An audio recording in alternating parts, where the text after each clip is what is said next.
Because I only told you the real solutions. I don't know whether they were including imaginary solution or not. They weren't. No, my teacher didn't want to get into that right now since it's a new topic. Okay, good. Because you'll notice that there should be 3 solutions to that. And there are. And x equal 5 is only one of them. It is not multiplicity of 3. If I were to take this and turn it into this, now I have a difference of perfect cubes. And I end up with 3 solutions. X equal 5, x equal, believe it or not, these are the other ones.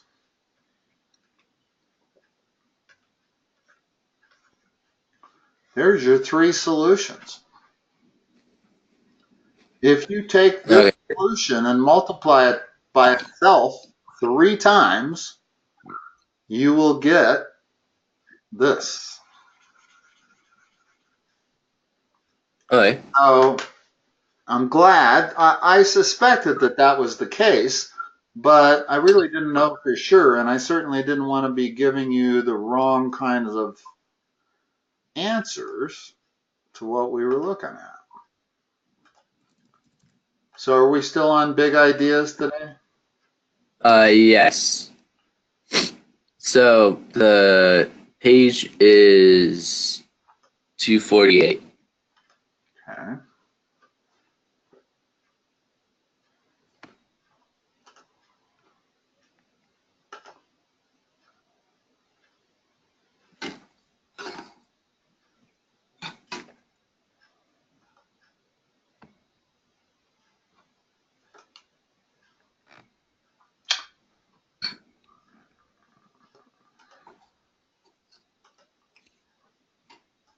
Doesn't always behave real well. This website. Yeah. In fact, I'm amazed they've retained their contract.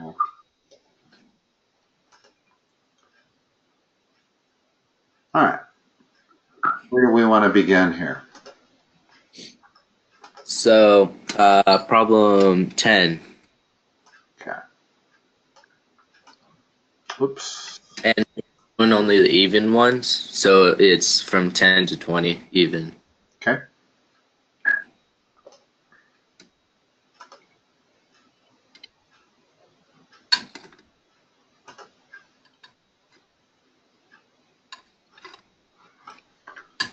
So we've got a couple of choices on 10. We can choose 2 avenues of approach. What would they be? Um, So what's one of them? What would you do as a uh, first step? put the 5 to the 1/2 and 5 to the -3/2 together. Okay. What do you get? I like that step myself also the best. Might as well combine those, because otherwise the first step is to apply that exponent to both of the others. And that requires 2 calculations. All So right. if we do that first, what do you get? Um, How do you multiply same base? What do you do with the exponents? you add them. Okay, add those 2 exponents. So it's -1. And now what do you do?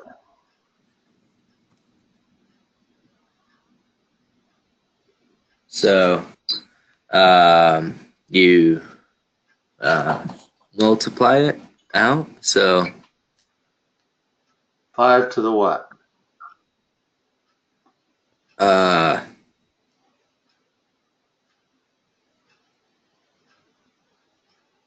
to the 1.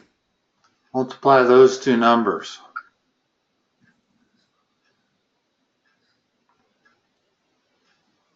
What's minus 1 times minus 1/4?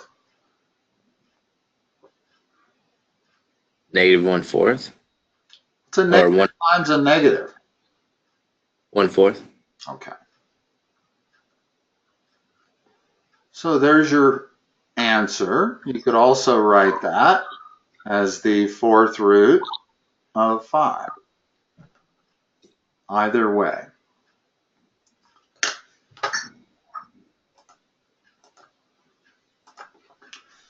Number 12.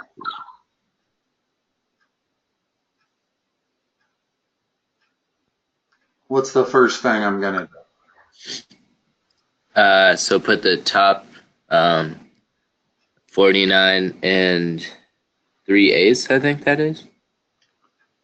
Well, I'm going to operate on those two, correct? Yeah. So add those two exponents. What do you get? 10/8. Which is 5/4. Yeah. Okay. And now we're going to divide that. This gets a little tricky, but not really. We're going to divide that by 7 to the 5/4. Okay. Now, what can I do with that? I got different bases, but the same exponent. So what's that equal to? In other words, I can simplify this.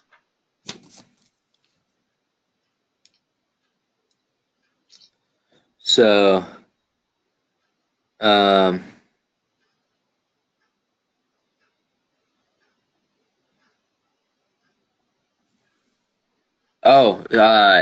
it could be 7 5/4 over 1,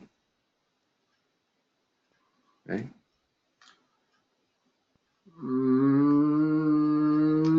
It's 7 to the 5/4 power. In other words, here's what we're doing. We're doing this. 49 over 7 all to the 5/4. Those two things are equivalent. All right. Which means this is equal, since 49 divided by 7 is 7, to the 5/4 power. And there's your answer right there. Okay. Okay. Number 14, use the properties of radicals to simplify. Okay. Can I do there?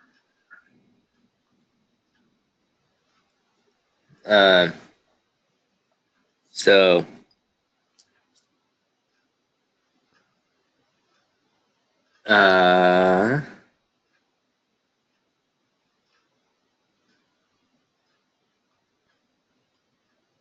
Again, there's a few ways I could do this, but the most straightforward way takes advantage of this. If I have a to the x power, and I multiply that by a different base, b, but to the same exponent, then I can say that's the same as a times b to the x power. That's the property we're using.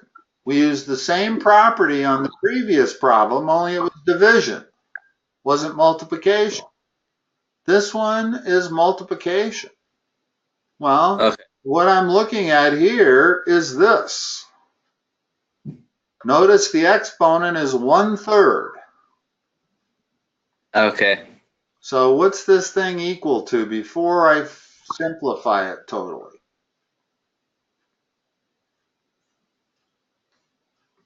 So 16 and 1/3. No. Here's what we're looking at. 16 to the 1/3, that's that, times 32 to the 1/3. So what's that equal to? What do I do to the two bases? You Look at this one up here. is multiply them. Okay. Get your calculator, multiply 16 times 32.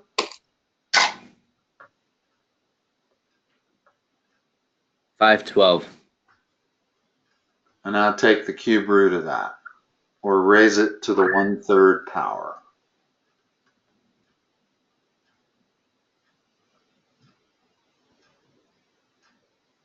Eight. Okay. That's the normal way to do that problem.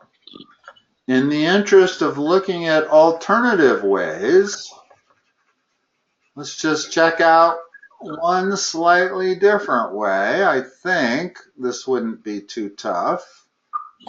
You wouldn't have to use your calculator as a thing. Well, let's see.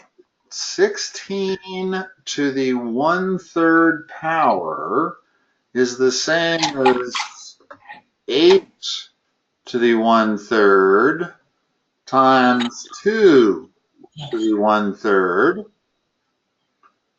32 to the 1/3 power is the same as 8 to the 1/3 power times 4 to the 1/3 power. You with me so far? In other words, I took my 16, and that's 8 times 2. And I took my 32, and that's 8 times 4. But now, 8 to the 1/3 power is 2. I'm going to leave that as 2 to the 1/3. This 8 to the 1/3 power is 2. And this 4 to the 1/3 power is the same as 2 to the 2/3 power. And now notice what you have. You can combine those two, 2 to the 1. So I end up with 2 times 2 times 2. I can get 8 without that calculator. Okay. Okay? I'm not saying that's the way you should do it. If they let you use a calculator on this problem, then I'd do it the first way. It's primarily what you have to know are these rules. These formulas that I write at the top there, you've got to have those down pat. Otherwise, you got no hope to do these problems. Okay. There's really only 5 rules. Actually, only 3. Now, there's 3 that have same base, different exponents, and then there's 2 rules that have different base, same exponents. Let me just test you. Okay. Tell me what that is. 2 to the 7th.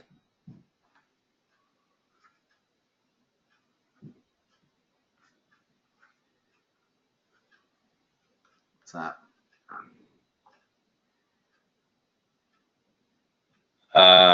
2 to the 1. So it's just 2. Okay.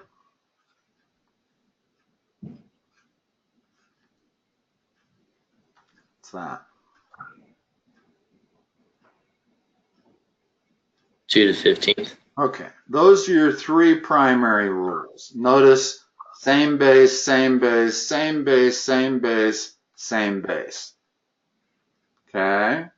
Now there's 2 more that have different bases. If I say 4 to the 1/2 times 3 to the 1/2, notice different base, but same exponent. So whenever you have one of them that's the same, either the base or the exponents, that means you can simplify it. What does this simplify to? 12 to the 1/2. All right.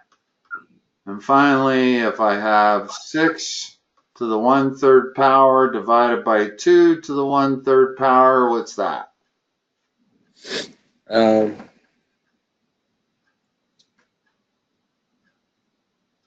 3 to the 1/3. Those are your other two rules. Different bases, same exponent. Different bases, same exponent. Those 5 rules are what is required for every problem I see on this page. And I'll bet you there's no others required. We'll see. So 16 is going to be what? It's interesting that they would put 16 after 14, because 14 is clearly the harder problem. Yeah. So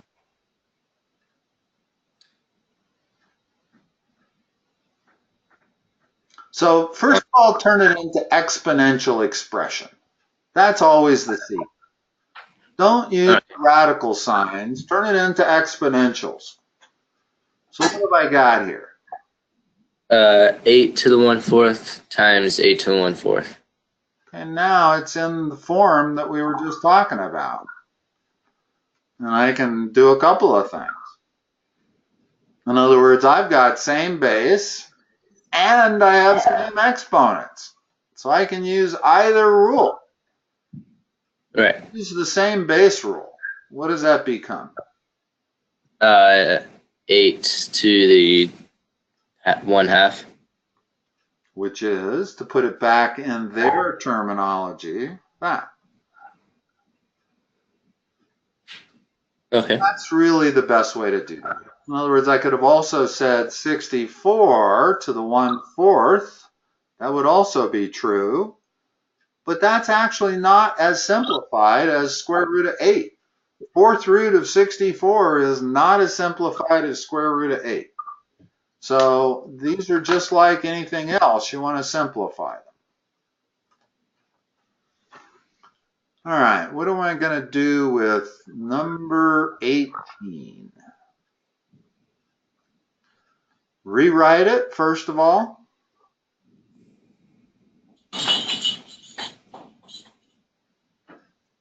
So, 2 squared, right? Or 2 to the 1/2, sorry. Over 32 to the 1/2. What's that equal to?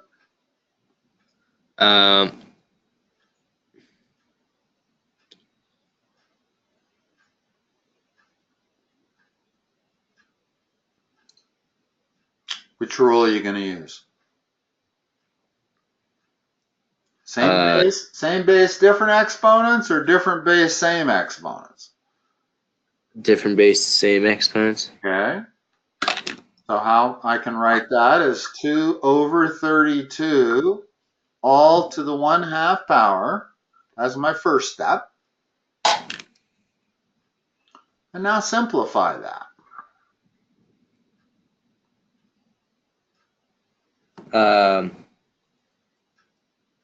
So it's 1 over 16.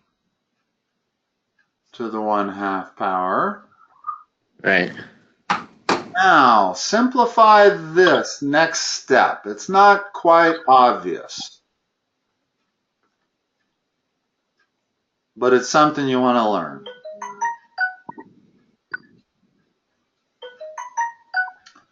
In this case, split it back up into a numerator and a denominator. What do you get when you do that?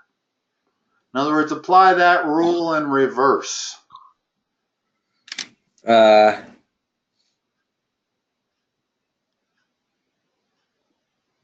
get 1 to the 1/2 divided by what? 16 to the 1/2. Now simplify that. What is 1 to the 1/2? 0.5. Nope. So square root of 1. 1. What's 16 to the 1/2?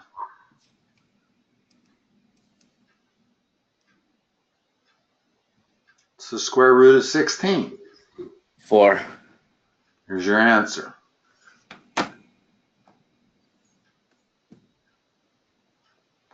Now, you didn't necessarily have to do this step right here.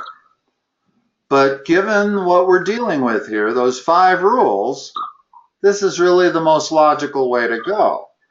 The truth of the matter is very few people know this answer, but it's not that hard. I can go straight to 1/4. 1/4 times 1/4 is 1/16. Okay. But the proper way to really do it is to do what I did over here on the right. I split it back up into a numerator, a denominator, and remember, 1 to any power is 1. Doesn't matter what the power is. You can take it to the millionth power, and it's 1. You can take it to the 4th root, and it's 1.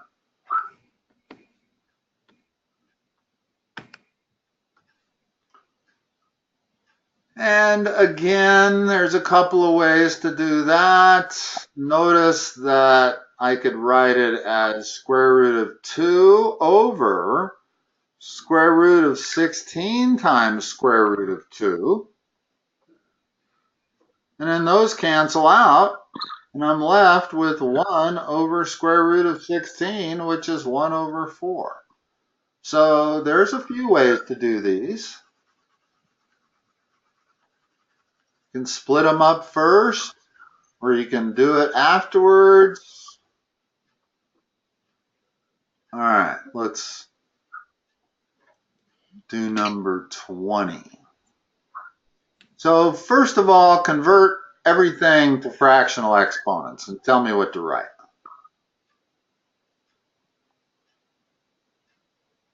So That's always the first step. okay. So 3 to 1/3 times 18 to the 1/3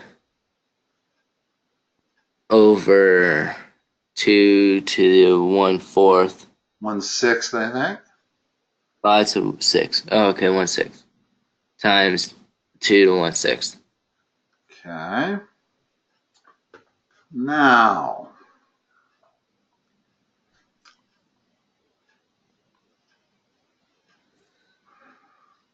well, what's the bottom become? Let's take the easy part. It becomes 4 to the 1/6. No, when you multiply same base, okay, excuse me, you're actually right. Notice that it's either 4 to the 1/6 or it's 2 to the 1/3. Correct? Right. Yeah. Which one's better to write? Given what the numerator is. 2 to the 1/3. Okay, so we're going to write that as 2 to the 1/3. And now we have this problem. And I can do this operation. I've got different bases, same exponent. And I can easily divide 2 into 18. I can't divide 2 into 3 very easily, so I'm going to isolate the 18 over the 2. So what's this now become? 3 to the 1/3. I still have this part here. And then what's 18 to the 1/3 divided by 2 to the 1/3? So it's Different base, same exponent. right. 9 to the 1/3. Okay, now let's keep going. Now what? Now we got different bases, same exponent again. In other words, Right. that's where we're at. So it's 27 to the 1/3. And what is that? What's the cube root of 27? 3.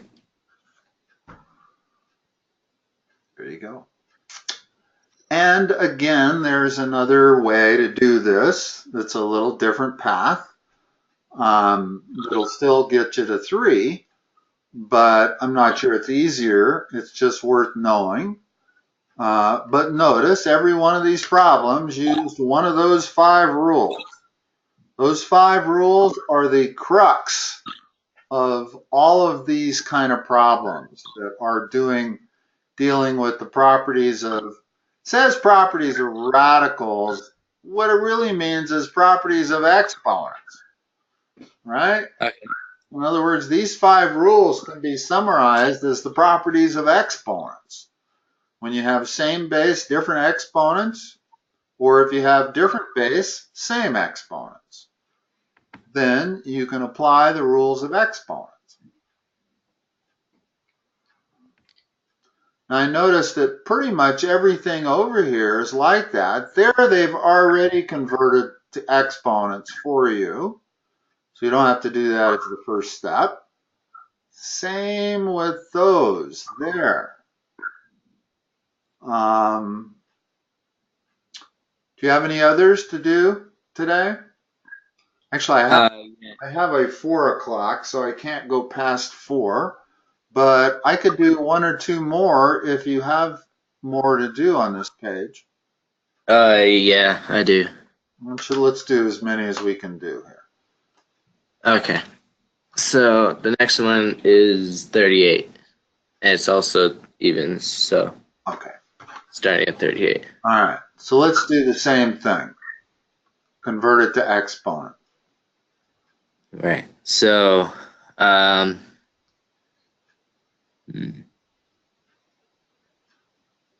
Remember that 8 is not being operated by that radical sign. right. So it's 8 times what?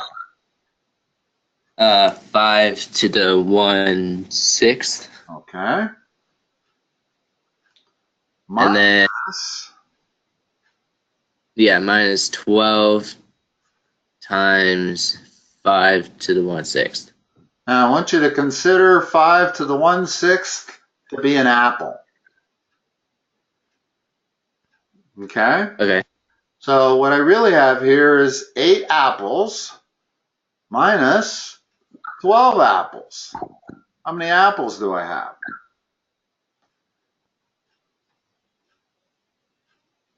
What's 8 apples minus 12 apples? -4. -4 apples. An apple again was 5 to the 1/6.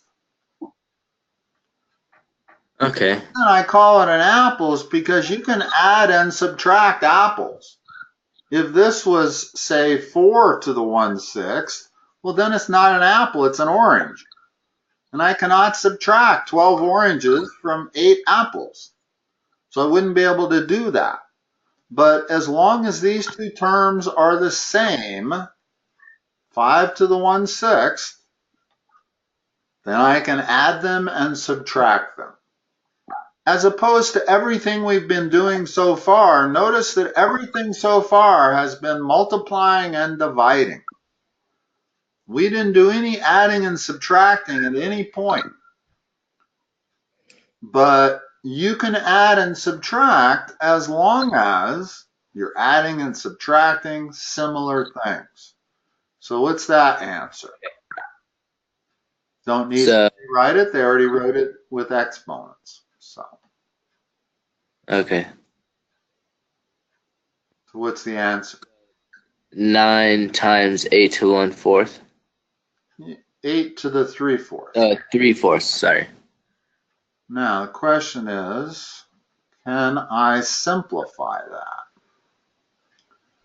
Let me think about that for a second. Not really. I can't take if I could take the 4th root of 8 and come up with an integer, then I could simplify it pretty easily. But the 4th root of 8 is not an integer. Okay. I could take 3 to the 3 squared. Now there's no way I can think of to simplify that. It only requires one thing, to know that you're dealing with similar things and you can just subtract them. Okay. All right. Now 42, let's do, because it's a little different. Notice what 42 is. It's 27 times 6 to the 1/2 Right. plus 7 times 150 to the 1/2. Now, notice that the only thing's the same here is that 1/2. Okay. But what I really need to do is break this 150 to the, sorry, I didn't realize I'd gone over. I do have another appointment, so I do have to run, Dimitri. Okay. And I will talk to you next Tuesday. All right. All right. Thank you. Mhm. Bye.